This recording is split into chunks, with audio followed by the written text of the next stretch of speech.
Hello friends, welcome back to my channel exam लोग, जहां आज मैं लेकर आया हूं UP polytechnic second semester examination के computer science and engineering branch के एक बहुत ही इंपॉर्टेंट सब्जेक्ट BEEE। इसका मैं चैप्टर नंबर 5 DC सर्किट्स लेके आया हूं और मैं इसके all important objective type questions and circuit diagram पे बेस्ड न्यूमेरिकल्स भी बताने वाला हूं। इस वीडियो में बताए जाने वाले सारे क्वेश्चंस ही बहुत इंपॉर्टेंट हैं। सभी क्वेश्चन को ध्यान से नोट कर लीजिएगा फ्रेंड्स। और इस पे जो हम लोग DC सर्किट्स पे न्यूमेरिकल बताने वाले हैं, वो सभी न्यूमेरिकल्स पेपर में पहले भी आ चुके हैं और इस बार भी आने की बहुत संभावना है। तो एक नोट्स ज़रूर बना लीजिएगा आप लोग, नोट्स में सारा ऐड कर लीजिएगा। अभी तक अगर आपने हमारे चैनल को सब्सक्राइब नहीं किया तो चैनल को सब्सक्राइब कर लें और बेल आइकन को प्रेस कर दें ताकि हमारी कोई भी वीडियोज़ आए तो सबसे पहले आप तक पहुंचे। इसके पहले भी हमने BEEE के कई चैप्टर्स के वीडियोस बनाए हैं, तो आप लोग लिंक है डिस्क्रिप्शन में, वहां से जाके देख सकते हैं, या फिर हमारे चैनल पे प्लेलिस्ट बनी है BEEE की, आप लोग वहां से भी देख सकते हैं। और सभी वीडियोज़ की PDF आपको हमारे टेलीग्राम चैनल पर मिल जाएगी। टेलीग्राम चैनल की लिंक हमने डिस्क्रिप्शन में भी दी है और हमारे चैनल पर भी मिल जाएगी आपको। तो आप लोग एग्जाम लोग चैनल को ज्वाइन कर लीजिएगा टेलीग्राम पर। And then without wasting any time let's start. तो स्क्रीन पे हमारे क्वेश्चंस आ चुके हैं फ्रेंड्स, बहुविकल्पीय। तो आइए देखते हैं हमारे क्वेश्चंस क्या हैं। पहला क्वेश्चन है हमारा, परमाणु में निम्न 3 प्रकार के कण पाए जाते हैं। ऑप्शंस हैं A photon, proton, electron, B proton, electron, neutron, C electron, proton और इग्निट्रॉन, और ऑप्शन डी मेसोन, फोटॉन, इग्निट्रॉन। तो फ्रेंड्स, जो हमारे परमाणु में 3 कण पाए जाते हैं, बेसिकली वो इलेक्ट्रॉन, प्रोटॉन, न्यूट्रॉन होते हैं, जो कि हमारा ऑप्शन नंबर बी है। तो हमारा ऑप्शन नंबर बी करेक्ट हो जाएगा। और फ्रेंड्स, ये भी पूछता है कि परमाणु के नाभिक में पाया जाता है। तो जो हमारा परमाणु के नाभिक में पाया जाता है वो सिर्फ प्रोटॉन और न्यूट्रॉन पाए जाते हैं। P+N का नाभिक होता है हमारा, और जो हमारे इलेक्ट्रॉन होते हैं वो नाभिक के बाहरी कक्षाओं में चक्कर लगाते रहते हैं। तो इसको भी याद रखिएगा, ये बहुत ही इंपॉर्टेंट है। अब हम नेक्स्ट क्वेश्चन पे चलेंगे। एक तांबे के अणु में इलेक्ट्रॉन की संख्या कितनी होती है? ऑप्शंस हैं हमारे A 29, B 39, C 49 and D 59। तो फ्रेंड्स, जो हमारे तांबे के अणु में इलेक्ट्रॉन की संख्या होती है वो 29 होती है। तो इसका राइट आंसर हो जाएगा ऑप्शन नंबर A। हमारा थर्ड क्वेश्चन है, विद्युत आवेश की मात्रा Q ज्ञात करने का क्या सूत्र है? तो फ्रेंड्स, हम लोग जानते हैं Q = IT होता है। तो पहला ऑप्शन है हमारी करंट है और T हमारी अपॉन टाइम। तो ये गलत हम लोग पहले देखेंगे कि क्या दिया है, करंट इनटू टाइम होता है आवेश। तो ये गलत हो गया पहला ऑप्शन। दूसरा है Q = current square into resistance. यहाँ प्रतिरोध नहीं होता है और करंट का स्क्वायर भी नहीं होगा, तो ये भी गलत हो गया। अब सी देखेंगे हमारा Q = करंट इनटू टाइम। तो फ्रेंड्स, ये हमारा राइट आंसर हो जाएगा ऑप्शन नंबर C। और डी दिया है voltage, Q = voltage into current upon time. तो ये भी गलत हो जाएगा क्योंकि टाइम बटे में नहीं, मल्टीप्लाई में होगा। तो इसका राइट आंसर हो जाएगा option number C, Q = current into time. Next question number 4 है हमारा, 1 एम्पियर धारा 1 सेकेंड तक प्रवाहित होने पर कहलाती है एक ... तो यहाँ हमें 1 एम्पियर दिया है। एम्पियर मतलब I हो गया धारा, करंट, और 1 सेकेंड दिया है, मीन्स T हो गया हमारा टाइम, 1 सेकेंड। तो हमारा I और T दिया है, तो Q = IT होता है, सभी को पता है फ्रेंड्स। तो ये आवेश होगा, लेकिन ऑप्शन में हमें मात्रक दिया हुआ है सभी का। तो हम जानते हैं कि Q का आवेश कूलाम होता है। तो देखेंगे कि ऑप्शन में कूलाम कौन से नंबर पे, तो ऑप्शन नंबर C है कूलाम। तो इसका राइट आंसर हो जाएगा option number C, coulomb. Next question है हमारा, विद्युत आवेश की मात्रा की SI इकाई है। ऑप्शन है A ampere, B volt, C वाट घंटा एंड D कूलाम। तो फ्रेंड्स, जो हमारे विद्युत आवेश की मात्रा की SI इकाई है वो होती है कूलाम।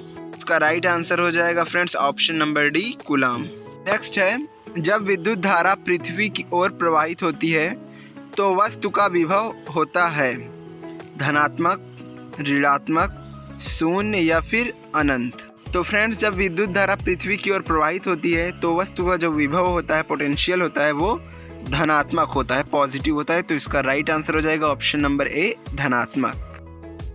नेक्स्ट क्वेश्चन है हमारा, किसी वैद्युतिक परिपथ में कार्य या ऊर्जा का अवकलन डैश डैश होता है।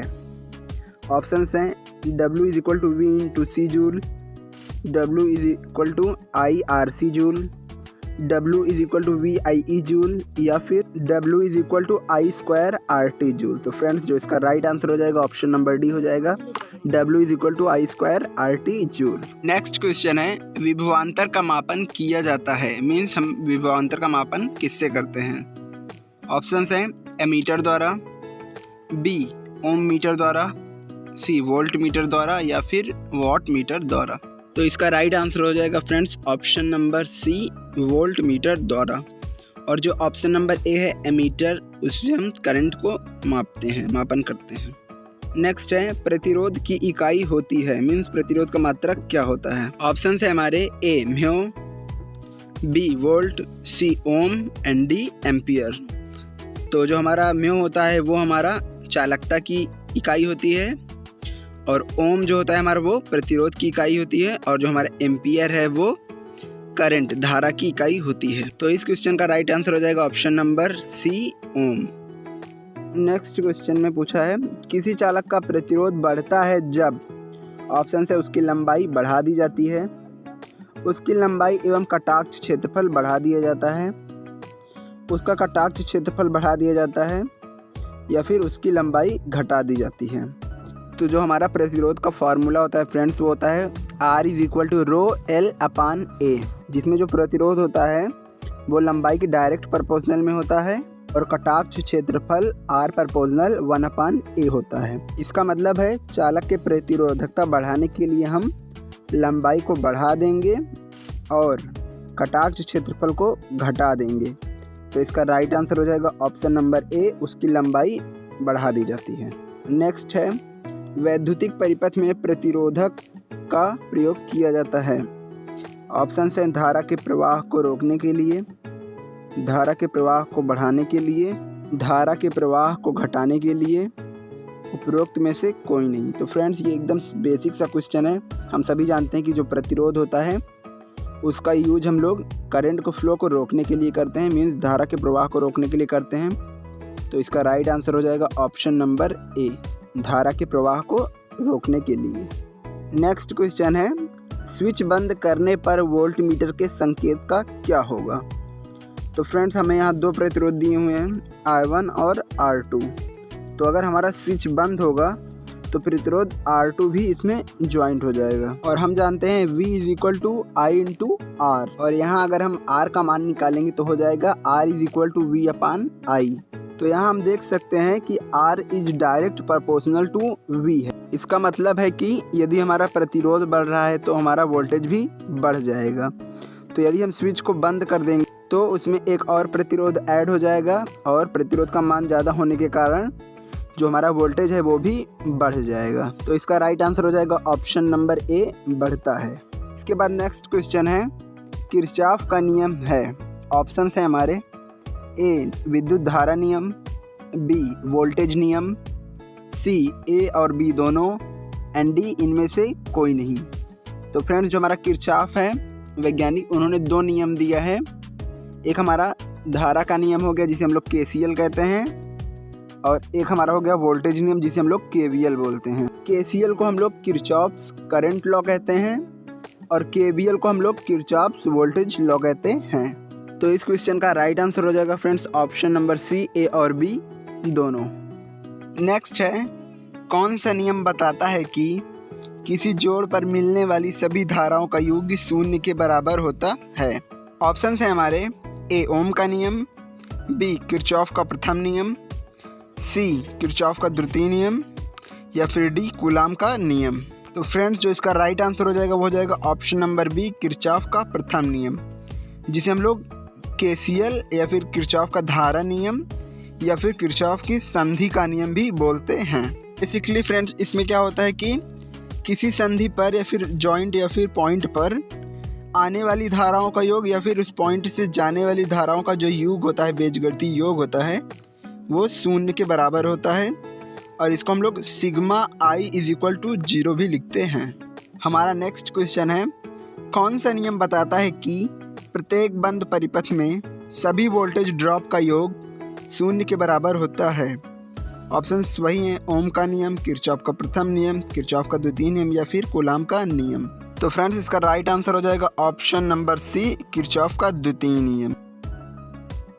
नेक्स्ट क्वेश्चन है, किसी विद्युत नेटवर्क में प्रत्येक जोड़ पर आने वाली धाराओं का योग जाने वाली धाराओं के योग के बराबर होता है। इस नियम का क्या नाम है? ऑप्शन है ओम का नियम, प्रतिरोध का नियम, किरचॉफ का द्वितीय नियम या फिर किरचॉफ का प्रथम नियम। तो फ्रेंड्स ये क्वेश्चन हम लोग पहले भी डिस्कस कर चुके हैं, तो इसका राइट आंसर हो जाएगा ऑप्शन नंबर डी, किरचॉफ का प्रथम नियम। नेक्स्ट क्वेश्चन है, दिए गए प्रतिरोध में से गुजरने वाली धारा का मान है। ये में डायग्राम दिया हुआ है और इसके ऑप्शंस हैं ए 5 एम्पियर, बी 5 × 10⁻³ एम्पियर, 1 एम्पियर या फिर डी 0।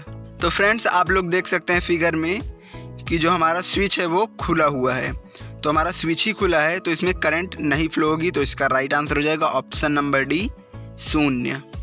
नेक्स्ट क्वेश्चन है, किसी द्रव की ऋणात्मक तापमान गुणांक होती है। ऑप्शन है हमारे ए टंगस्टन, बी यूरेका, सी कार्बन या फिर डी नाइक्रोम।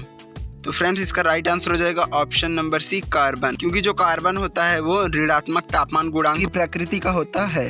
इसके बाद नेक्स्ट क्वेश्चन है, ऋणात्मक तापमान गुणांक का उदाहरण कौन सा पदार्थ है? तो इसमें कार्बन तो दिया नहीं है, फिर भी ऑप्शंस देखते हैं क्या है, कॉपर, नाइक्रोम, एल्युमिनियम या फिर माइका। तो इसका राइट आंसर हो जाएगा friends option number D, mica. अब फ्रेंड्स हमारे कुछ न्यूमेरिकल क्वेश्चंस हैं जिनको हम न्यूमेरिकल टाइप में सॉल्व करके करेंगे। तो हमारा पहला है, दिए हुए चित्र में x एवं y के बीच प्रतिरोध की माप ज्ञात कीजिए। तो फ्रेंड इसमें आप लोग देख सकते हैं जो हमारा 6 ओम और 2 ओम है वो हमारा श्रेणी क्रम में दिया हुआ है। तो श्रेणी क्रम का फार्मूला होता है R = R1 + R2। तो ये दो हमारा जुड़ जाएगा, तो 6 + 2 हो जाएगा 8 ओम, और उसके बाद 8 ओम, 6 ओम और 24 ओम जो हो जाएगा, तीनों वो हमारा समांतर क्रम में, पैरेलल क्रम में हो जाएगा। तो इसको सॉल्व करने के लिए फार्मूला है 1/R = 1/R1 + 1/R2 + 1/R3। तो देखिए हमने यहाँ रखा है 1/R = 1/8 + 1/24 + 1/6। तीनों का एलसीएम लेंगे फ्रेंड्स तो आएगा 24, और 3 + 1 + 4, क्योंकि 8 × 24, 24 से कम 24 प्लस 6 चौको 24, और फिर तीनों को जोड़ेंगे तो 8/24 आएगा, और इसको हम काटेंगे तो 8 × 3 = 24, 1/3 आएगा।